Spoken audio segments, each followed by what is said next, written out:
Hello everyone, welcome back to M insights. आज हम start करने जा रहे हैं क्लास 9 का चैप्टर नंबर 2। इसका बहुत टाइम से वेट हो रहा था कि क्लास 9 की वीडियो कब आएगी, तो ये आ चुकी है आपके सामने। चैप्टर नंबर 2 आज कर रहे हैं हम, which is matter around us pure. Last chapter में हमने मैटर को समझा था, मैटर क्या होता है, ठीक है, अच्छे से समझा था उसको। लेकिन क्या मैटर हमारे आसपास जो भी है सब कुछ प्योर है या प्योर नहीं है?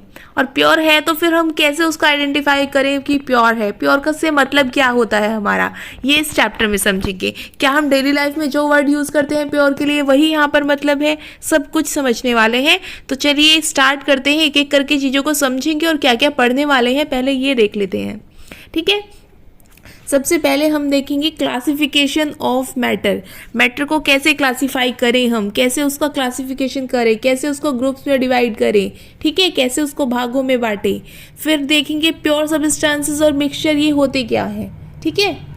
फिर हम मिक्सचर में भी टाइप्स देखेंगे, हेट्रोजीनियस मिक्सचर और होमोजीनियस मिक्सचर। नई सी टर्म है तो इनको समझेंगे क्या मतलब है इनका। फिर सॉल्यूशन, कोलाइडल सॉल्यूशन, सस्पेंशन, ये भी सब नए टर्म है, इनको भी समझेंगे कि कैसे एक दूसरे से अलग होती है। सॉल्यूशन तो आपने शायद पहले से पढ़ा होगा, ठीक है, लेकिन ये कोलाइडल सस्पेंशन क्या होता है इनको समझेंगे। फिर टिंडल इफेक्ट, ये बहुत ही कॉमन सा इफेक्ट है जो आपने डेली लाइफ में ऑब्जर्व भी किया होगा कई चीज़ों में, लेकिन आपको पता नहीं है कि ये क्या होता है, ठीक है, तो इसको नाम से आप अब जान जाएंगे। फिर हम पढ़ेंगे separation of components of mixture. अब मिक्सचर है, मिक्सचर से तो आप मतलब समझ ही गए होंगे, चीज़ें मिक्स हो रही हैं तो उनको कैसे सेपरेट किया जाए। बहुत सी चीज़ों को सेपरेट करना ज़रूरी होता है ना, तो उनका सेपरेशन कैसे किया जाए। फिर हम पढ़ेंगे कंसंट्रेशन ऑफ सॉल्यूशन। सॉल्यूशन की कंसंट्रेशन क्या चीज़ होती है और कैसे उसको डिफाइन करते हैं हम। फिर हम पढ़ेंगे types of pure substances. Pure substances कितने टाइप्स के होते हैं? प्योर अगर कोई चीज़ है तो क्या उसके भी टाइप्स हो सकते हैं? यस, उसके भी टाइप होते हैं, और कितने टाइप होते हैं, कैसे होते हैं, वो भी हम समझेंगे। ओके, तो स्टार्ट करते हैं, आगे चलते हैं। तो सबसे पहले देखते हैं क्लासिफिकेशन ऑफ मैटर, ठीक है। मैटर का क्लासिफिकेशन कैसे होता है? तो आप जानते हैं कि फिजिकल स्टेट के बेस पर मैटर को 3 तरह से हम क्लासिफाई करते हैं, तो सॉलिड बोलते हैं, या लिक्विड बोलते हैं, या गैस बोलते हैं, ठीक है। आया इतना आपको समझ में? जो फिजिकल स्टेट है उसकी बेस पर या तो कोई चीज़ सॉलिड होती है, लिक्विड होती है, गैस होती है। तीनों स्टेट हम पढ़ चुके हैं लास्ट चैप्टर में। फिर आता है केमिकल कंपोजिशन के बेस पर। अब हम केमिकल कंपोजिशन के बेस पर कैसे डिवाइड करें मैटर को, ठीक है। तो केमिकल कंपोजिशन के बेस पर अगर हमें मैटर को डिवाइड करना हो तो there are 2 types, pure substances and mixture. Mixture को इम्प्योर भी आप बोल सकते हैं, ठीक है। तो मैटर को हम केमिकल कंपोजिशन के बेस पर ही यहाँ पर डिवाइड करना पढ़ने वाले हैं। तो ये 2 टाइप के हैं, प्योर सब्सटेंसेस एंड मिक्सचर। अब प्योर सब्सटेंसेस भी 2 टाइप के होते हैं, एलिमेंट्स एंड कंपाउंड्स, ठीक है। और मिक्सचर 2 तरह के होते हैं, होमोजीनियस मिक्सचर और हेट्रोजीनियस मिक्सचर, ठीक है।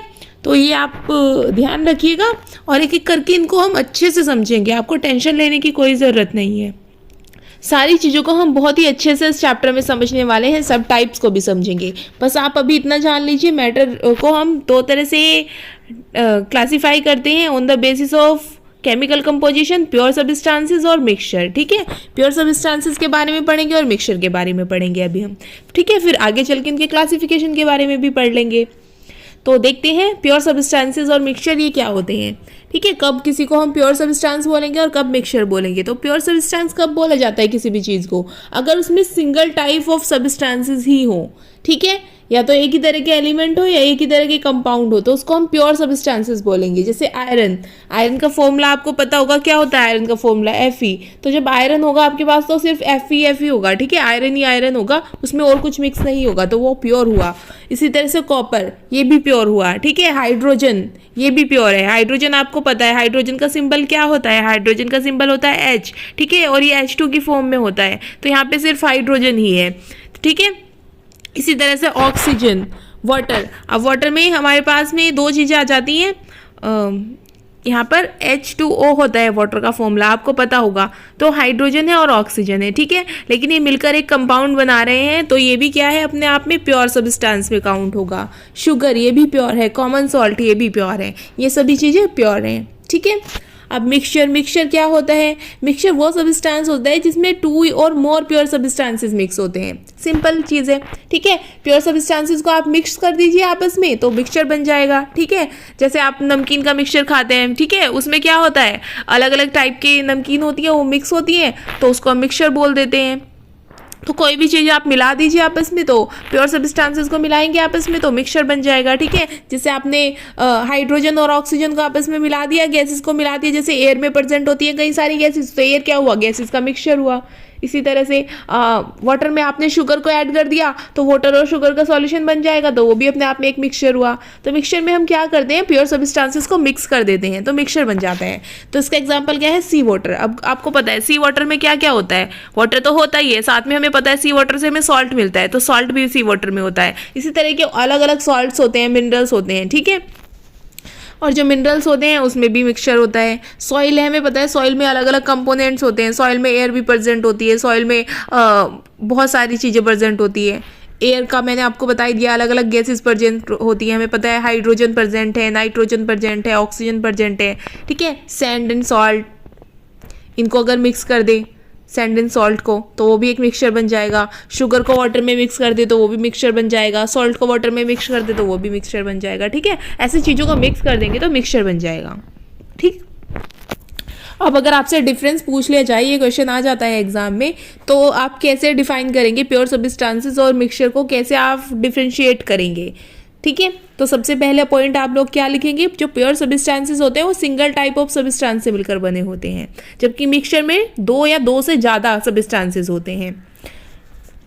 प्योर सब्सटेंसेस को आप सेपरेट नहीं कर सकते किसी भी फिजिकल मेथड से, ये आप ध्यान रखिएगा। प्योर सब्सटेंसेस है तो आप फिजिकल मेथड से उसको छान कर, ठीक है, उसको बॉईल करके, इस तरह से आप फिजिकल मेथड से उसको अलग नहीं कर सकते, ठीक है। जबकि मिक्सचर को सेपरेट किया जा सकता है फिजिकल मेथड से, ठीक है। मिक्सचर को फिजिकल मेथड से आसानी से हम सेपरेट कर सकते हैं। प्योर सब्सटेंसेस जो होते हैं उनकी ऑन डेफिनेट प्रॉपर्टीज होती हैं, ठीक है, उनकी खुद की प्रॉपर्टीज होती हैं। लेकिन जो मिक्सचर होता है जो मिक्सचर होता है वो अपने कंपोनेंट्स की प्रॉपर्टी शो करता है। जैसे आपने सैंड और सॉल्ट का यहाँ पे आपने मिक्सचर ले लिया, ठीक है, आपने सैंड लिया और सॉल्ट लिया, उसका मिक्सचर ले लिया, ठीक है। तो वो सैंड की प्रॉपर्टी भी शो करेगा, जैसे सैंड होती है वैसा भी वो दिखेगा, जो सॉल्ट होता है वैसा भी वो रहेगा, ठीक है। वो दोनों की प्रॉपर्टी शो करेगा, उससे कुछ नया नहीं बन जाएगा। जबकि प्योर सब्सटेंसेस क्या होते हैं, उनकी अपनी अलग ही प्रॉपर्टी होती है, ठीक है। वो अपने जिन चीज़ों से बने हैं, जैसे हम यहाँ पे एग्जाम्पल ले लें H2O का। H2O क्या है, प्योर सब्सटेंस है, तो ना ही इसमें हाइड्रोजन की प्रॉपर्टी होती है ना ही ऑक्सीजन की प्रॉपर्टी होती है, क्योंकि हमें पता है हाइड्रोजन गैस है, ऑक्सीजन भी गैस है, लेकिन H2O तो लिक्विड फॉर्म में होता है, ठीक है। तो इस तरह से जब प्योर सब्सटेंस होता है कोई तो उसकी अपनी अलग से प्रॉपर्टी होती है, डेफिनेट प्रॉपर्टी होती है। और जबकि मिक्सचर होता है तो वो जिस चीज़ों से बना है ना उसी की प्रॉपर्टी शो करता है। जैसे एयर में नाइट्रोजन प्रेजेंट है, ऑक्सीजन प्रेजेंट है, तो वो उन सब की प्रॉपर्टी को शो करेगा, नाइट्रोजन की प्रॉपर्टी भी शो करेगा, ऑक्सीजन की प्रॉपर्टी भी शो करेगा, साथ ही साथ कार्बन डाइऑक्साइड है तो उसकी प्रॉपर्टी भी शो करेगा। तो एयर सभी की प्रॉपर्टी शो करेगा क्योंकि वो एक मिक्सचर है, ठीक है। आई होप आपको ये समझ में आ गया होगा। अब आगे बढ़ते हैं और देखते हैं टाइप ऑफ मिक्सचर। अब मिक्सचर भी 2 टाइप्स के होते हैं, ठीक है। कौन से टाइप्स होते हैं मिक्सचर की, होमोजीनियस मिक्सचर और हिट्रोजीनियस मिक्सचर, ठीक है। 2 तरह के मिक्सचर होते हैं, होमोजीनियस और हिट्रोजीनियस। अब क्या होता है आइए आप समझ लीजिए। Homogeneous mixture has a uniform composition. Homogeneous mixture में जो कंपोजिशन होती है वो यूनिफॉर्म होती है, मतलब एक ही तरह से डिस्ट्रीब्यूट होते हैं, जो भी कंपोनेंट्स हैं वो इक्वली डिस्ट्रीब्यूट होते हैं, ठीक है। इस तरह से मान लीजिए आप, जैसे आपकी क्लास में 10 बच्चे हैं, ठीक है, आपके पास में 10 टॉफ़ी है, तो आपने एक एक करके एक टॉफ़ी सबको दे दी, सबके बीच में इक्वली डिस्ट्रीब्यूट हो गई टॉफ़ी, ठीक है। तो वो क्या हुआ, होमोजीनियस हुआ, ठीक है। इस तरह से आप इसको समझ सकते हैं, ठीक है। तो पार्टिकल्स होमोजीनियस मिक्सचर में क्या होता है, तो particle of mixture are not visible by naked eyes, ठीक है। नेक्ड आइज से आप उसको नहीं देख सकते, पार्टिकल्स को इतने अच्छे से मिक्स हो जाते हैं। The particle can not be separated by filtration. अगर आप फिल्टर करें तो उसको सेपरेट नहीं कर पाएंगे। यहाँ पे आप एग्जाम्पल ले सकते हैं, जैसे आपने वाटर और सॉल्ट का सॉल्यूशन ले लिया, ठीक है, पानी में आपने नमक घोला, उस सॉल्यूशन को ले लिया, तो वो क्या हुआ, एक यूनिफॉर्म कंपोजिशन बन गई, यूनिफॉर्म मिक्सचर बन गया, ठीक है। तो उसको हम हम होमोजीनियस मिक्सचर बोलेंगे, क्योंकि सॉल्ट जो होता है पानी में पूरी तरह से घुल जाता है। ऐसा तो नहीं है कि ऊपर वाले हिस्से में ज़्यादा सॉल्ट घुल गया, नीचे वाले में कम घुला, ठीक है, ऐसा नहीं होता, वो सारे में इक्वली डिस्ट्रीब्यूट हो जाता है। और जो पार्टिकल्स है, अब आप सॉल्ट के पार्टिकल्स को ऐसे आंखों से नहीं देख पाएंगे, आपको पानी पानी सा नजर आएगा, ठीक है, और इनको फिल्टर करके भी आप सेपरेट नहीं कर सकते, ठीक। द मिक्सचर इज स्टेबल, जो मिक्सचर है वो स्टेबल होता है। ऐसा नहीं है कि आपने नमक घोल के रखा पानी में, कुछ देर के लिए रखा तो पानी और नमक अलग अलग हो गया, वो घुला ही रहेगा अगर आपने एक बार घोल दिया है, ठीक है, वो सेटल डाउन नहीं होता, नीचे नहीं बैठता। The path of a beam of light is not visible in the mixture, मतलब अगर आपने कोई मिक्सचर लिया है, होमोजीनियस मिक्सचर है, इस तरह से यहाँ पे आपके पास सामने मिक्सचर है, तो अगर आप उसमें से लाइट पास करेंगे, यहाँ से आपने कोई टॉर्च ली, उससे आप लाइट डाल रहे हैं, तो जो लाइट है ना वो इसमें से जाती हुई दिखेगी नहीं, ठीक है, कब दिखती है अब आगे पढ़ेंगे हम, लेकिन जो होमोजीनियस मिक्सचर है वहाँ से लाइट आपको जाते हुए दिखेगी नहीं, ठीक है, इतना कहने का मतलब है यहाँ पर। फिर इसके एग्जाम्पल क्या मैंने बता ही दिया आपको, जैसे शुगर का सॉल्यूशन हो सकता है, मिक्सचर ऑफ सॉल्ट हो सकता है वाटर में, मिक्सचर ऑफ कॉपर सल्फेट और वाटर हो सकता है, ये सारे होमोजीनियस मिक्सचर हैं, ये अच्छे से डिजोल्व हो जाते हैं, अच्छे से घुल जाते हैं। अब बात करते हैं हीट्रोजीनियस मिक्सचर की। हीट्रोजीनियस मिक्सचर में क्या होता है वो भी हम समझ लेते हैं। तो ये मिक्सचर होता है नॉन यूनिफॉर्म कंपोजिशन, ठीक है, इसमें कंपोजिशन नॉन यूनिफॉर्म होती है, ठीक। जैसे मिक्सचर आप ले सकते हैं, आप ले सकते हैं वाटर और सैंड का मिक्सचर, ठीक है, पानी में आपने रेत घोल दी है, ठीक है, तो वो क्या होगा, यूनिफॉर्म कंपोजिशन नहीं है। अब आप देखेंगे ऐसा तो नहीं है कि रेत पूरी तरह से घुल जाएगी, ठीक है, हर जगह रेत इक्वल रहेगी। और क्या होता है, उसके पार्टिकल नेकेड आई से विजिबल भी होते हैं, आपने कभी देखा होगा, रेत अलग से नजर आ जाती है अगर पानी में घुली हुई है, और पार्टिकल्स को हम फिल्टर करके सेपरेट कर सकते हैं, ठीक है। अगर आप फिल्टर पेपर का यूज करेंगे, उसको छान लेंगे फिल्टर पेपर में, तो क्या हो जाएगा, रेत अलग हो जाएगी, पानी अलग हो जाएगा। और मिक्सचर अनस्टेबल होता है, मतलब अगर आप उसको बना के छोड़ देंगे मिक्सचर को, तो क्या होता है, आपने मिक्सचर को बना के छोड़ दिया तो क्या होगा, कुछ टाइम बाद रेत नीचे बैठ जाएगी और पानी पानी ऊपर रह जाएगा, इस तरह से हो जाता है, ठीक है। और आगे बढ़ते हैं, और जो path of light of beam है वो विजिबल होता है इन मिक्सचर में, मतलब आपने लाइट अगर डाली है इन मिक्सचर पर, ऐसे आप लाइट डालेंगे तो क्या होगा, वो पाथ नजर आएगा हमें, इस तरह से वो पाथ नजर आएगा, ठीक है, लाइट जाती हुई दिखेगी इसके बीच में से, मिक्सचर के बीच में से, ठीक। तो ये डिफरेंस हुआ होमोजीनियस और हेट्रोजीनियस मिक्सचर के बीच में। आप ध्यान रखिएगा कुछ चीज़ें।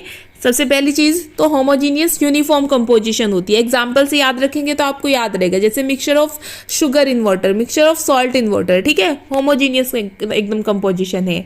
हेट्रोजीनियस में क्या होता है, नॉन यूनिफॉर्म कंपोजिशन होती है, ठीक है, इसको आप याद रख सकते हैं सॉल्ट और सैंड के मिक्सचर से, या फिर मिक्सचर ऑयल और वाटर के मिक्सचर से भी आप याद रख सकते हैं इसको, ठीक है। पानी में आप ऑयल घोल दीजिए तो वो पूरा घुलेगा नहीं, ऑयल अलग रहेगा, वाटर अलग रहेगा, ठीक है, तो हेट्रोजीनियस मिक्सचर का एग्जाम्पल है। तो यहाँ पे आप डायग्राम में भी थोड़ा सा देख सकते हैं, समझ सकते हैं इन चीज़ों को। जो होमोजीनियस मिक्सचर होता है, देखिए यहाँ पे जो रेड वाले हैं और जो यहाँ पर हमारे पास में रेड के साथ में ग्रीन वाले जो डॉट्स हैं वो इक्वली डिस्ट्रीब्यूट है, एक बार ग्रीन आ रहा है, एक बार रेड आ रहा है, एक बार ग्रीन एक बार रेड, तो इसको क्या बोलेंगे हम, होमोजीनियस मिक्सचर बोलेंगे, ठीक है, क्योंकि यूनिफॉर्मली मिक्सड है। जबकि हेट्रोजीनियस मिक्सचर में आप क्या देख पा रहे हैं, 2 बार रेड आ गया, फिर एक ग्रीन, फिर एक रेड, फिर एक रेड, फिर 2 ग्रीन रेड, यहाँ पे कोई भी पैटर्न नहीं बन रहा है, ठीक है, तो ये हेट्रोजीनियसली मिक्सड है, ठीक। तो आप होमोजीनियस मिक्सचर के अगर एग्जाम्पल और देखना चाहते हैं तो यहाँ पर लिखे हैं, जैसे एयर होती है वो होमोजीनियस मिक्सचर है, स्टील भी क्या होता है, स्टील भी अपने आप में मिक्सचर ही होता है, तो ये भी होमोजीनियस मिक्सचर है। वाइन, रेन, ये सारे होमोजीनियस मिक्सचर हैं।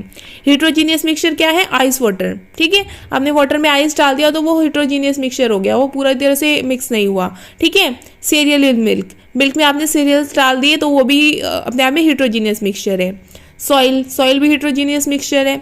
ऑयल और विनेगर को आप मिलाएंगे या ऑयल और वाटर को मिलाएंगे तो वो भी हेट्रोजीनियस मिक्सचर है, ठीक है। तो यहाँ पे आपके सामने डिफरेंस भी पूछा जा सकता है एग्जाम में, हेट्रोजीनियस और होमोजीनियस मिक्सचर में क्या डिफरेंस होता है, तो वो भी मैंने आपको टेबुलर फॉर्म में यहाँ पे दे दिया है, तो आप यहाँ से अच्छे से इसको समझ सकते हैं, ठीक है। वैसे मैंने आपको समझा ही दिया है, लेकिन अगर आपको लिखना हो तो आपको किस तरह से लिखना है उसको दिखाने के लिए मैंने टेबल इंक्लूड की है। तो आप कैसे लिखेंगे अगर आपसे डिफरेंस पूछ लिया जाता है a mixture in which different constituents are mixed uniformly, जहाँ पे यूनिफॉर्मली मिक्सड हो जाते हैं वो होमोजीनियस मिक्सचर, ठीक है। A mixture in which different constituents या different components are not mixed uniformly, जहाँ पे यूनिफॉर्मली मिक्स नहीं होते वो heterogeneous mixture. They can not have physically distinct part, homogeneous mixture में फिजिकली डिस्टिंक्ट पार्ट नहीं होते, मतलब फिजिकली उसको अलग अलग नहीं किया जा सकता। हीट्रोजीनियस मिक्सचर को फिजिकली अलग किया जा सकता है। होमोजीनियस मिक्सचर में जो उसके कंपोनेंट्स होते हैं उनको इजीली हम देख नहीं पाते, जबकि हीट्रोजीनियस मिक्सचर में कॉन्स्टिट्यूएंट्स को इजीली देखा जा सकता है, वो अलग अलग हमें नज़र आ जाते हैं, ठीक है। जैसे ऑयल और वाटर का आप मिलाएंगे तो ऑयल अलग से नज़र आएगा, वाटर अलग से नज़र आएगा, जबकि अगर आप सॉल्ट और वाटर का सॉल्यूशन लेंगे तो आपको सॉल्ट नज़र थोड़ा ही ना आएगा, उसमें घुल जाएगा वो पूरा। फिर फोर्थ पॉइंट देखते हैं, होमोजीनियस में जो कॉन्स्टिट्यूएंट्स होते हैं can not be easily separated, उनको इजीली सेपरेट नहीं किया जा सकता, जबकि हीट्रोजीनियस मिक्सचर में इजीली सेपरेट किया जा सकता है। अब आगे आप एग्जांपल्स लिख ही सकते हैं, खुद इतने सारे एग्जांपल्स मैंने आपको बता दिए हैं, तो इस तरह से आप डिफरेंस लिख सकते हैं हीट्रोजीनियस और होमोजीनियस मिक्सचर के बीच में। ओके, तो अब मिक्सचर का हमने पढ़ लिया है, मिक्सचर कैसा होता है, होमोजीनियस और हीट्रोजीनियस, ठीक है। मिक्सचर में हमने पढ़ा है होमोजीनियस मिक्सचर होता है और हीट्रोजीनियस मिक्सचर होता है। अब इसके भी टाइप्स होते हैं। जो होमोजीनियस मिक्सचर होता है उसमें दो चीज़ें हो सकती है, या तो वो ट्रू सॉल्यूशन हो सकता है या फिर वो एलॉय हो सकता है, ठीक है। और जो हीट्रोजीनियस मिक्सचर होता है वो सस्पेंशन हो सकता है या फिर कोलाइड्स हो सकता है, ठीक है। तो अब इन टर्म्स को हम समझते हैं ये क्या होते हैं। सबसे पहले आप ये ध्यान रखिएगा, जो होमोजीनियस मिक्सचर है वो ट्रू सॉल्यूशन होगा या एलॉय की फॉर्म में होगा, ठीक। तो ट्रू सॉल्यूशन की फॉर्म में होगा या एलॉय की फॉर्म में होगा, जैसे हमने स्टील का एग्जांपल देखा था, ठीक है, तो वो एलॉय हो गया। और ट्रू सॉल्यूशन जैसे हमने सॉल्ट और वाटर का सॉल्यूशन देखा था वो हो गया। अब सस्पेंशन और कोलाइडल क्या होता है ये भी हमें समझना है, तो एक एक करके इन सबको समझेंगे, ठीक है। तो सबसे पहले देखते हैं हम ट्रू सॉल्यूशन क्या होता है, ठीक है। तो कब बोलेंगे हम कोई सॉल्यूशन ट्रू सॉल्यूशन है, तो ट्रू सॉल्यूशन क्या होता है, होमोजीनियस मिक्सचर होता है टू और मोर सब्सटेंसेस का, दो या दो से ज़्यादा सब्सटेंसेस भी हो सकते हैं। अभी तक जो एग्जांपल मैंने आपको बताया उसमें दो सब्सटेंसेस हमने लिए थे, लेकिन दो से ज़्यादा सब्सटेंसेस भी हो सकते हैं, तब भी ट्रू सॉल्यूशन बन सकता है, ठीक है।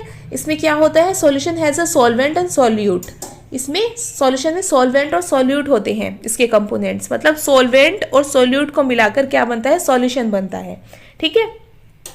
जो कंपोनेंट लार्ज अमाउंट में प्रेजेंट होता है उसको हम क्या बोलते हैं, सॉल्वेंट बोलते हैं, और जो कम अमाउंट में प्रेजेंट होता है उसको सॉल्यूट बोलते हैं। जैसे आपने एक ग्लास पानी लिया, ठीक है, एक ग्लास पानी लिया आपने, और एक ग्लास पानी में आपने 1 चम्मच 1 स्पून आपने यहाँ पे नमक डाल दिया, ठीक है, 1 स्पून आपने यहाँ पे सॉल्ट डाल दिया, तो ये जो 1 ग्लास ये ज़्यादा है ना, तो ज़्यादा वाले को हम क्या बोलेंगे, ज़्यादा वाले को हम बोलेंगे यहाँ पर सॉल्वेंट। तो सॉल्वेंट क्या है, यहाँ पे वाटर सॉल्वेंट है, ठीक है। और सॉल्ट को क्या लिया है हमने, कम अमाउंट में लिया है, तो सॉल्ट को यहाँ पर हम सॉल्यूट बोलेंगे, ठीक है। सॉल्वेंट क्या हुआ हमारा, वाटर, और सॉल्यूट क्या हुआ हमारा, सॉल्ट, ठीक है। तो एग्जाम्पल्स यहाँ पर दिए भी हैं, आप एग्जाम्पल से समझ सकते हैं। अब आगे बढ़ते हैं, हम प्रॉपर्टीज़ देखते हैं ट्रू सॉल्यूशन की क्या क्या प्रॉपर्टीज़ होती हैं। ओके, तो ट्रू सॉल्यूशन क्या होता है वो हमने समझ लिया, होमोजीनियस मिक्सचर होता है। ट्रू सॉल्यूशन जब भी बनेगा तो होमोजीनियस मिक्सचर ही होता है, ठीक है। और उसके पार्टिकल्स क्या होते हैं, वो नेकेड आई से दिखते नहीं है, पार्टिकल्स इतना अच्छे से डिजोल्व हो जाते हैं कि वो नेकेड आई से हमें दिखते नहीं है। Solute particles can not be separated by filtration, अगर हम फिल्टर करें, आप सॉल्ट और यहाँ वाटर का एग्जांपल ले सकते हैं, अगर आप उसको फिल्टर करें तो वो अलग अलग थोड़ा ही ना हो जाएंगे, अलग नहीं होते फिल्टरेशन के मेथड से, ना ही सॉल्यूट पार्टिकल्स सेटल डाउन होते हैं सॉल्यूशन में, ठीक है। तो सॉल्यूशन क्या होता है, स्टेबल होता है। पार्टिकल लाइट ऑफ बीम को स्कैटर नहीं करते, ठीक है। अगर लाइट ऑफ बीम उनके से हम पास करें सॉल्यूशन से तो वो उसको स्कैटर नहीं करते। इस फिनोमेना को हम आगे भी देखेंगे तो आपको अच्छे से समझ में आ जाएगा, ठीक। तो यहाँ पर भी आप देख सकते हैं सॉल्यूशन क्या होता है, सॉल्यूशन होता है सॉल्यूट प्लस सॉल्वेंट। सॉल्वेंट क्या होगा, यहाँ पे सब्सटेंस जिसमें मिक्स किया जा रहा है उसको सॉल्वेंट बोलेंगे, और जिसको मिक्स किया जा रहा है उसको सॉल्यूट बोलेंगे, ठीक। यहाँ पे देख सकते हैं आप, सॉल्ट क्या है, सॉल्यूट है, सॉल्वेंट है वाटर, और मिलकर क्या बन गया, सॉल्यूशन बन गया, ठीक है। तो इस तरह से हम प्लस का साइन लगाते हैं इनके बीच में, और एरो का साइन लगाते हैं जो हमारा प्रोडक्ट बनता है उसके बीच में, उसके लिए, ठीक है। तो सॉल्यूट प्लस सॉल्वेंट और एरो का साइन लगा के बोलेंगे हम क्या बन गया, सॉल्यूशन बन गया। तो इस तरह से इनको लिखा जाता है। अब पढ़ते हैं हम कोलाइडल सॉल्यूशन के बारे में, ठीक है। अभी हमने पढ़ा था ना, जो हेट्रोजीनियस मिक्सचर होता है इसमें कोलाइडल और सस्पेंशन आता है। तो कोलाइडल सॉल्यूशन क्या होता है ये समझ लेते हैं हम। कोलाइडल सॉल्यूशन जो होगा वो क्या होता है, वो एक हेट्रोजीनियस मिक्सचर होता है, 2 और मोर सब्सटेंसेस का हेट्रोजीनियस मिक्सचर होगा ये। Example, mixture of starch in water, water में स्टार्च को मिक्स कर दे तो वो एक हेट्रोजीनियस होगा। Mixture of egg albumin in water, egg का एल्ब्यूमिन अगर आप वाटर में मिक्स कर दे तो वो भी एक कोलाइडल सॉल्यूशन बन जाएगा। मिल्क भी एक कोलाइडल सॉल्यूशन का एग्जांपल है। एयर कंटेनिंग डस्ट, एयर में अगर डस्ट प्रेजेंट है तो वो भी कोलाइडल सॉल्यूशन है अपने आप में। स्मोक, धुआं, वो भी कोलाइडल सॉल्यूशन है। ठीक है, इसकी प्रॉपर्टीज़ क्या होती है कोलाइडल सॉल्यूशन की। जो कोलाइडल सॉल्यूशन होता है वो हेट्रोजीनियस मिक्सचर है। जो पार्टिकल है can not be seen bye naked eyes, ये इतने बड़े भी पार्टिकल नहीं होते कि इनको नेकेड आइज से देखा जा सके। ठीक है, जो कोलाइडल के पार्टिकल्स होते हैं। ठीक, जो solute particles can not be separated by filtration, अब ये इतने बड़े नहीं होते कि इनको नेकेड आई से देखा जा सके, तो इतने बड़े भी नहीं होते कि इनको फिल्टर करके अलग किया जा सके। और ये सेटल डाउन भी नहीं होते सॉल्यूशन में। ठीक है, तो स्टेबल होता है सॉल्यूशन। अगर आपने एक बार मिक्स कर दिया तो ऐसा नहीं है कि जो पार्टिकल्स हैं वो सेटल डाउन हो जाएंगे सॉल्यूट के और सॉल्वेंट अलग बच जाएगा, ऐसा नहीं है। सॉल्यूशन ही रहेगा। The particles scatter a beam of light passing through the path of light visible in the solution, मतलब यहाँ पे एक अलग चीज़ आई है। ठीक है, अभी जो ट्रू सॉल्यूशन में पढ़ा था ऊपर वाली प्रॉपर्टीज़ लगभग वैसी ही हैं, बस ये हेट्रोजीनियस होता है, ट्रू सॉल्यूशन में होमोजीनियस मिक्सचर होता है। लेकिन जो कोलाइडल सॉल्यूशन है वो स्कैटर करता है, लाइट के बीम को स्कैटर करता है। ठीक है, जबकि ट्रू सॉल्यूशन स्कैटर नहीं करता है। तो ये डिफरेंस आपको याद रखना है। अभी आगे और चीज़ें आपको समझ में आती चली जाएंगी। अब कॉमन एग्जांपल देख लेते हैं हम कोलाइड की। ये टेबल आपके एनसीईआरटी में गिवन है तो ये आपको याद होनी चाहिए। तो डिस्पर्स फेज क्या है, डिस्पर्सिंग मीडियम क्या है। डिस्पर्सिंग मीडियम किसको बोलते हैं, जिसमें हम मिक्स कर रहे हैं, और डिस्पर्स फेज किसको बोलते हैं, जिसको मिक्स कर रहे हैं। तो अगर आप गैस में मिक्स करें लिक्विड को तो क्या बनेगा, एयरसोल बनेगा। ठीक है, एग्जाम्पल क्या होता है इसका, फोग, क्लाउड्स, मिस्ट, ये सारे इसके एग्जाम्पल हैं। अगर आप सॉलिड को मिक्स करें गैस में तो भी एरोसोल बनेगा। एग्जाम्पल क्या है, स्मोक यानी धुआं, ऑटोमोबाइल का जो धुआं निकलता है वो। अगर आप गैस को मिक्स करें लिक्विड में तो क्या बनेगा, फोम बनेगा। ठीक है, जैसे शेविंग क्रीम होती है, शेविंग क्रीम में फोम होता है ना, तो वो इसी तरह से बनता है। लिक्विड में लिक्विड को मिक्स करें तो इमल्शन बनता है, यानी जैसे मिल्क इसका एग्जाम्पल है। ठीक है, फेस क्रीम इसका एग्जाम्पल है, तो वो इमल्सन के एग्जाम्पल है। सॉलिड में लिक्विड को मिक्स करें, सॉलिड को मिक्स करें लिक्विड में तो सोल बनता है, जैसे मिल्क ऑफ मैग्नीशिया या मर्ड। ठीक है, अब गैस को मिक्स करें हम सॉलिड में तो क्या बनेगा, फोम बनेगा। इसका एग्जाम्पल रबर हो सकता है, स्पंज हो सकता है। ठीक है, सॉलिड में गैस मिक्स होती है। स्पंज में आपने देखा होगा ना, बहुत सारे होल्स होते हैं तो वो गैस ही होती है उनके बीच में। ठीक, अब लिक्विड को हम मिक्स करें सॉलिड में तो क्या बनेगा, जेल बनेगा। ठीक है, जेली आप खाते हैं वो इसका एग्जाम्पल है, चीज़ उसका एग्जाम्पल है। ठीक है, क्या मिक्स होता है इसमें, सॉलिड में लिक्विड मिक्स होता है। अब सॉलिड को सॉलिड में मिक्स करें तो सॉलिड सोल बनता है। जैसे कलर्ड जेमस्टोन्स जो आते हैं ना, जो जवाहरात जिनको बोलते हैं। ठीक है, वो जेमस्टोन्स का एग्जाम्पल है। मिल्की ग्लास इसका एग्जाम्पल है, तो ये सॉलिड सोल के एग्जाम्पल है। ठीक है, तो क्या बनता है, इस तरह से आप याद रखिएगा। एग्जाम्पल याद रखेंगे तो आपको चीज़ें याद रहेंगी। अब पढ़ते हैं हम सस्पेंशन। ठीक है, हमने कोलाइडल पढ़ लिया, अब सस्पेंशन की बारी आती है। तो ये क्या होता है, ये भी एक हेट्रोजीनियस मिक्सचर है। ठीक है, 2 और मोर सब्सटेंसेस का। एग्जाम्पल क्या है, जैसे सैंड में, वाटर में आप सैंड खोल दीजिए, चौक को डाल दीजिए आप वाटर में, तो ये एग्जाम्पल बन जाते हैं सस्पेंशन की। तो सस्पेंशन हेट्रोजीनियस मिक्सचर है तो हमने पढ़ ही लिया। इसके पार्टिकल्स इतने बड़े होते हैं, नेकेड आई से हमें दिखते हैं। ठीक है, मतलब ऐसे ही आप उसको सामने रखेंगे तो आपको पार्टिकल्स अलग अलग नजर आएंगे। ठीक है, तो solute particles can be separated by filtration, आप फिल्टर कर ले उसको तो वो सेपरेट हो जाएंगे पार्टिकल्स, इतने बड़े होते हैं। तो solute particles settle down and the solution is unstable, मतलब आपने आप उसको एक बार मिक्स करके रख दिया। आपने सोचिए आपने वाटर में सैंड को मिक्स करके रख दिया एक बार, तो क्या होगा, कुछ देर बाद सैंड के पार्टिकल्स नीचे बैठ जाएंगे, वाटर ऊपर रह जाएगा। तो ये अनस्टेबल होता है सॉल्यूशन। ठीक है, स्टेबल नहीं होता, जो पार्टिकल्स होते हैं वो सेटल डाउन हो जाते हैं, नीचे बैठ जाते हैं कंटेनर में। The particle scatter a beam of light passing through it and the path of light is visible। ठीक है, ये भी पार्टिकल्स इतने बड़े होते हैं, ये स्केटर कर देते हैं लाइट को। ठीक है, तो लाइट का पाथ जो होता है इनसे विजिबल होता है। ठीक है, तो यहाँ पे आप देख सकते हैं सस्पेंशन को, जो सॉलिड पार्टिकल्स होते हैं can be separated by filtration, ऐसे फिल्टर करेंगे तो उनको सेपरेट किया जा सकता है। देखिए यहाँ पे इसमें मिक्स है कुछ इम्प्योरिटीज़, और यहाँ पे इकट्ठा हो जा रही है, और नीचे जो हमारे पास में सीधा वाटर बच रहा है। ठीक है, जो सॉलिड पार्टिकल्स होते हैं वो सेटल डाउन हो जाते हैं। ऐसे आपने मिक्स करके रखा मिक्सचर को, और देखिए यहाँ पे अगर ये वाटर और सैंड का मिक्सचर है तो सैंड नीचे बैठ गई और वाटर ऊपर रह गया। ठीक है, solid particles scatter the light. ठीक है, लाइट को स्केटर करते हैं। देखिए यहाँ पे जैसे ही लाइट को इससे पास किया जा रहा है तो देखिए यहाँ पे लाइट नज़र आ रही है ना, इस वाले सॉल्यूशन में यहाँ पे आपको लाइट नज़र आ रही है। ठीक है, तो ये लाइट के पाथ को ऐसे दिखाते हैं, स्केटर करते हैं, इसका मतलब लाइट इनसे स्केटर हो जाती है। ठीक है, तो ये सस्पेंशन के बारे में हमने पढ़ा। अब यहाँ पे पार्टिकल के साइज के बारे में हम समझ लेते हैं। ठीक है, जो सॉल्यूशन होता है उसमें जो पार्टिकल साइज होता है वो छोटा होता है 1 नैनोमीटर से, इतना छोटा होता है कि वो हमें दिखाई ही नहीं देता।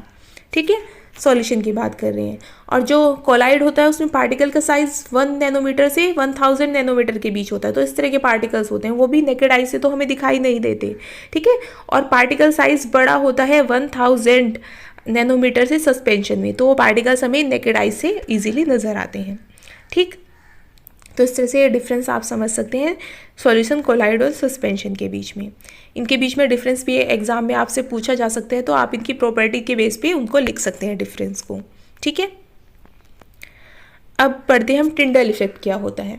अभी हम स्कैटरिंग की बात कर रहे थे ना, तो वो यहाँ पे आपको समझ में आएगा। तो टिंडल इफेक्ट क्या होता है, when a beam of light is passed through a colloidal solution, the colloidal particles scatter the beam of light and the path of light become visible in the solution। मतलब जब colloidal solution से हम light को पास कराते हैं तो light का जो बीम है वो नज़र आने लगता है। ठीक है, वैसे सॉल्यूशन से लाइट का बीम नज़र नहीं आएगा, ट्रू सॉल्यूशन है तो, लेकिन अगर कोलाइडल सॉल्यूशन है, सस्पेंशन है, तो वहाँ से आपको लाइट का पाथ जो है वो लाइट पास होती हुई नज़र आएगी उस सॉल्यूशन में से, वो पार्टिकल्स की वजह से। ठीक है, और इसी इफेक्ट को टिंडल इफेक्ट बोला जाता है। बस इसी इफेक्ट को टिंडल इफेक्ट बोला जाता है। ठीक है, जो लाइट पास होती हुई नज़र आती है ना हमें कोलाइडल और सस्पेंशन के सॉल्यूशन से, तो वो पास होती हुई नज़र आती है, इसी बात को क्या बोला जाता है, टिंडल इफेक्ट बोला जाता है। Tyndall effect can be seen when light enter a room through a small hole. मतलब आप अंधेरे वाले रूम में बैठे हैं, कभी आपने देखा होगा अंधेरा है और बाहर से किसी छोटे से होल से अगर लाइट आ रही है कमरे में, तो देखा होगा आपने वो लाइट का पाथ हमें विजिबल होता है, वो लाइट आती हुई नज़र आती है, उसमें छोटे छोटे डस्ट के पार्टिकल्स भी नज़र आते हैं। तो डस्ट पार्टिकल्स की वजह से ही क्या होता है, वो लाइट का पाथ हमें नज़र आता है, क्योंकि वो डस्ट पार्टिकल लाइट को स्केटर करते हैं। लाइट को स्केटर करने का मतलब लाइट को फैलाते हैं। ठीक है, जिसकी वजह से वो लाइट हमें नज़र आती है, और वो पाथ भी हमें, यानी कि उसका रास्ता जहाँ से वो लाइट आ रही है वो रास्ता नज़र आता है। वैसे तो हमें लाइट नज़र नहीं आती। इसी तरह से टिंडल इफेक्ट को डेंस फॉरेस्ट में भी देखा जा सकता है, जहाँ पे घने जंगल होते हैं, वहाँ पे भी वाटर ड्रॉपलेट की वजह से, जो एयर में वाटर ड्रॉपलेट प्रेजेंट होती है ना, उनकी वजह से लाइट स्केटर हो जाती है, तो उसकी वजह से भी हमें लाइट का पाथ नज़र आता है, जैसे आप इस वाली लास्ट वाली पिक्चर में देख पा रहे हैं। ठीक है, और डार्क रूम वाला एग्जाम्पल आप यहाँ पे देख पा रहे हैं। आपने देखा होगा किसी डार्क रूम में आप बैठे हैं, किसी विंडो से लाइट आ रही है तो इस तरह से नज़र आती है हमें आती हुई। ठीक है, और ये वाला एग्जाम्पल है कोलाइडल सॉल्यूशन का। ठीक, तो आई होप आपको टिंडल इफेक्ट अच्छे से समझ में आ गया होगा। ठीक है, यहाँ पे भी आप समझ सकते हैं, जो ट्रू सॉल्यूशन होता है उसमें लाइट हमें नज़र नहीं आएगी, जो कोलाइडल सॉल्यूशन है उसमें लाइट का पाथ नज़र आएगा, और सस्पेंशन में हमें पार्टिकल्स भी नज़र आएंगे और लाइट का पाथ भी नज़र आएगा। ठीक है, इस तरह से आप इसको याद रख सकते हैं इस वाली पिक्चर से। ठीक है, तो ये टिंडल इफेक्ट कौन शो करता है, कोलाइडल भी शो करता है और सस्पेंशन भी शो करता है। आपसे पूछा जाए कौन शो नहीं करता, तो ट्रू सॉल्यूशन जो है वो टिंडल इफेक्ट को शो नहीं करता। अब पढ़ते हैं हम सॉल्यूशन के सेचुरेशन के बारे में। सेचुरेटेड सॉल्यूशन क्या होता है, सेचुरेटेड सॉल्यूशन और अनसेचुरेटेड सॉल्यूशन, दो तरह के सॉल्यूशन हो सकते हैं। तो सेचुरेटेड कब बोलते हैं हम सॉल्यूशन को, कोई भी solution which can not dissolve any more of solute at a given temperature. मतलब अगर आपने किसी बीकर में वाटर लिया, उसमें आपने नमक डालना शुरू किया, आपने 1 स्पून डाला, 2 स्पून डाला, 3 स्पून डाला, 4 स्पून डाला, आप ऐसे डालती गई, तो एक पॉइंट ऐसा आएगा जब वो वाटर में जो है सॉल्ट है आपका घुलना बंद हो जाएगा, उसके बाद वो नहीं घुलेगा, तो उसको क्या बोलते हैं हम, उसी को बोलते हैं हम कि वो सॉल्यूशन अब सैचुरेटेड हो गया। ठीक है, मतलब जब हम इतना अमाउंट उसमें घोल दे कि और ज़्यादा अमाउंट नहीं घुल पाए, ठीक है, और ज़्यादा अमाउंट डिजोल्व नहीं हो पाए। एक solution in which we can not dissolve any more of solute, जब सॉल्यूट और ज़्यादा वहाँ पे डिजोल्व कर ही ना पाए हम, तो उसको क्या बोलेंगे, हम उसको सैचुरेटेड सॉल्यूशन बोलेंगे। अब सॉल्युबिलिटी क्या होता है, सॉल्युबिलिटी उसी अमाउंट को बोलेंगे जितना सॉल्यूट को सैचुरेटेड सॉल्यूशन में हम डिजोल्व कर सकते हैं, ठीक है। तो सॉल्युबिलिटी जैसे हमने वाटर लिया था यहाँ पर, तो वाटर में हम कितने स्पून यहाँ पर कितने ग्राम में वैसे हम मेजर करते हैं, कितने ग्राम हम सॉल्यूट घोल पा रहे हैं, कितने ग्राम नमक को हम इसमें घोल पा रहे हैं, ठीक है। जितने ज़्यादा से ज़्यादा जितने ग्राम को हम घोल पाएंगे उसी को सॉल्युबिलिटी बोला जाएगा। अनसैचुरेटेड सॉल्यूशन, कोई भी solution which can dissolve some more of solute, ठीक है, मतलब कोई भी सॉल्यूशन जिसमें हमने सॉल्यूट तो डाला है पर इतना सॉल्यूट है उसमें और सॉल्यूट भी डाला जा सकता है, तो उसको अनसैचुरेटेड बोलेंगे, ठीक है। जिसमें ऐसी कंडीशन होती है कि और सॉल्यूट भी डिजोल्व हो सकता है, मतलब हम सैचुरेशन के पॉइंट तक नहीं पहुंचे, सैचुरेशन से पहले ही हमने रोक दिया है, तो उसको अनसैचुरेटेड बोलेंगे, ठीक है। अभी नोट भी आप याद रखिएगा, in the mixture are heated it dissolve some more of the solute, ठीक है। मतलब इसमें टेम्परेचर का बड़ा रोल होता है। एट ए गिवन टेम्परेचर लिखा है ना, तो सैचुरेशन बढ़ सकता है अगर आप टेम्परेचर बढ़ा दें। जैसे हम टेम्परेचर ज़्यादा करेंगे तो सैचुरेशन पॉइंट बढ़ जाता है और ज़्यादा सॉल्यूट को हम डिसॉल्व कर पाएंगे, ठीक है। तो सैचुरेटेड सॉल्यूशन एक गिवन टेम्परेचर पर ही हम किसी को बोल सकते हैं। टेम्परेचर इंक्रीज किया तो फिर वो सैचुरेटेड नहीं रहेगा, अनसैचुरेटेड बन जाएगा। The solubility of different substances are different, अलग अलग सबस्टांसेस की सॉल्युबिलिटी अलग अलग होती है। जैसे वाटर में अगर आप सॉल्ट डालेंगे उसकी सॉल्युबिलिटी अलग होगी, ठीक है, वो, और वाटर में आप शुगर डालेंगे तो उसकी सॉल्युबिलिटी अलग होगी, इस तरह से। तो solubility of substance varies with temperature, temperature के साथ वेरी करती है, जो मैंने आपको अभी समझाई दिया है। टेम्परेचर बढ़ाएंगे तो सॉल्युबिलिटी बढ़ जाती है, ठीक है। अब पढ़ते हैं कंसंट्रेशन ऑफ सॉल्यूशन, सॉल्यूशन की कंसंट्रेशन को कैसे हम फाइंड करते हैं। तो कंसंट्रेशन जो होती है सॉल्यूशन की, वो क्या होती है, जितना अमाउंट सॉल्यूट का प्रेजेंट है गिवन अमाउंट ऑफ सॉल्वेंट में, ठीक है। हमने पढ़ा था सॉल्यूट किसको बोलते हैं, जिसको डिसॉल्व किया जाता है, और जिसमें डिसॉल्व किया जाता है उसको सॉल्वेंट बोलते हैं। जैसे यहाँ पे वाटर और सॉल्ट का ही एग्जाम्पल हम ले रहे हैं, तो वाटर क्या है, वाटर सॉल्वेंट है क्योंकि उसमें घोला जा रहा है। किसको डिसॉल्व किया जा रहा है, घोला जा रहा है वहाँ पर सॉल्ट को, तो सॉल्ट क्या हुआ, सॉल्यूट हुआ, ठीक है। तो कितना सॉल्यूट कितने सॉल्वेंट में प्रेजेंट है उसी को कंसंट्रेशन बोला जाता है। तो कंसंट्रेशन को फाइंड करने के अलग अलग तरीके होते हैं। एक होता है मास बाय मास परसेंटेज, तो उसमें हम क्या करते हैं, ऊपर रखते हैं मास ऑफ सॉल्यूट, कितना सॉल्यूट लिया, कितने ग्राम आपने सॉल्यूट लिया, ठीक है। नीचे रखते हैं मास ऑफ सॉल्यूशन, सॉल्यूशन का कितना मास आपने लिया, उसको 100 से मल्टीप्लाई कर देते हैं तो मास परसेंटेज आ जाता है, ठीक है। इसी तरह से होता है मास बाय वॉल्यूम, यहाँ पे आपको मास लेना है सॉल्यूट का, कितने ग्राम सॉल्यूट आपने लिया, और वॉल्यूम लेना है कितने लीटर आपने यहाँ पर वॉल्यूम लिया सॉल्यूशन का, ठीक है, और उसको 100 से मल्टीप्लाई कर देंगे। इसी तरह से होता है वॉल्यूम बाय वॉल्यूम, यहाँ पे मास नहीं, यहाँ पे वॉल्यूम आएगा, वॉल्यूम ऑफ सॉल्यूट और वॉल्यूम ऑफ सॉल्यूशन यहाँ पर हम लेते हैं, दोनों का ही वॉल्यूम लेते हैं, तो वॉल्यूम बाय वॉल्यूम परसेंटेज आ जाता है, ठीक है। एक एग्जांपल की हेल्प से समझ लेते हैं, अच्छा समझ में आएगा। तो एक सॉल्यूशन है जिसमें 40 ग्राम कॉमन सॉल्ट प्रेजेंट है, 320 ग्राम वाटर प्रेजेंट है, तो कैलकुलेट करना है कंसंट्रेशन। अब देखिए दोनों ग्राम में दिया है तो कौन सा वाला फॉर्मूला लगेगा, मास बाय मास वाला। तो मास ऑफ सॉल्यूट क्या है हमारा 40 ग्राम, मास ऑफ सॉल्वेंट क्या है 320 ग्राम, तो मास ऑफ सॉल्यूशन कितना आ जाएगा। सबसे पहले यहाँ पे हमें मास ऑफ सॉल्यूशन निकालना है, ठीक है।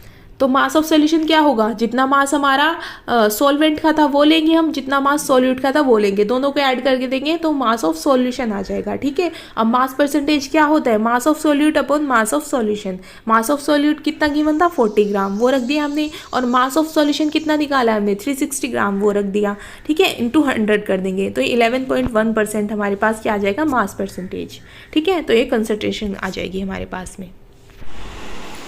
सो फ्रेंड्स, आज हम यहीं तक पढ़ेंगे। वीडियो लंबा होने की वजह से ये वीडियो आपके सामने 2 पार्ट्स में आएगा। पार्ट 1 आज आप इसका पढ़ चुके हैं, पार्ट 2 आप को जल्दी ही इसका देखने को मिलेगा, ठीक है। यहाँ तक आप क्वेश्चंस की प्रैक्टिस कीजिएगा, जो न्यूमेरिकल मैंने कराए हैं इसके बेस पर और न्यूमेरिकल करने की कोशिश कीजिएगा, और वीडियो पसंद आई हो तो लाइक कीजिएगा, और नेक्स्ट वीडियो का आपको नोटिफिकेशन मिल जाए इसलिए चैनल को सब्सक्राइब करके बेल नोटिफिकेशन को ऑन कर लीजिएगा, और साथ में अपने फ्रेंड के साथ में चैनल को शेयर भी कर दीजिएगा, ठीक है। थैंक्स फॉर वॉचिंग, मिलते हैं नेक्स्ट वीडियो में, जल्दी ही इसका नेक्स्ट पार्ट आपके सामने आने वाला है।